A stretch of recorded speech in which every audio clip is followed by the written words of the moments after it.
박범계 장관이 새 검찰총장 인선 기준에 대해 대통령이 임명하는 것이기 때문에 대통령의 국정 철학에 대한 상관성이 클 것이라고 얘기를 했습니다. 박범계 장관에게 묻습니다. 윤석열 전 총장은 대통령의 국정 철학인 공정과 정의를 실현하지 않은 총장위에서 쫓아냈습니까? 박 장관의 말은 결국 그동안 검찰 내에서 대통령의 충견 노릇을 가장 충직하게 해온 이성윤 지검장을 검찰총장에 임명하라는 지시나 다름없는 것 아닙니까? 박범계 장관이 새 검찰총장 인선 기준에 대해 대통령이 임명하는 것이기 때문에 대통령의 국정 철학에 대한 상관성이 클 것이라고 얘기를 했습니다.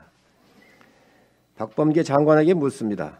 윤석열 전 총장은 대통령의 국정 철학인 공정과 정의를 실현하지 않은 총장위에서 쫓아냈습니까?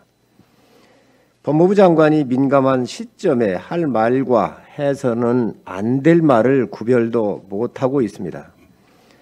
박 장관의 말은 결국 그동안 검찰 내에서 대통령의 충견 노릇을 가장 충직하게 해온 이성윤 지검장을 검찰총장에 임명하라는 지시나 다름없는 것 아닙니까?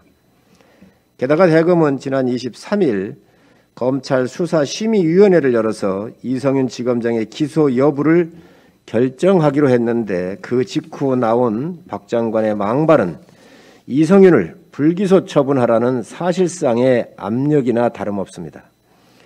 이번에 새로 임명될 검찰총장은 2년 임기의 절반을 다음 대통령과 함께 보내야 합니다. 그런데 문재인 대통령의 국정 철학에 맞추어서 임명하면 문 대통령 퇴임 후에는 검찰총장도 함께 물러나라는 말입니까? 검찰총장은 국민을 향해야 한다는 법의 원칙과 임기제의 정신도 모른단 말입니까?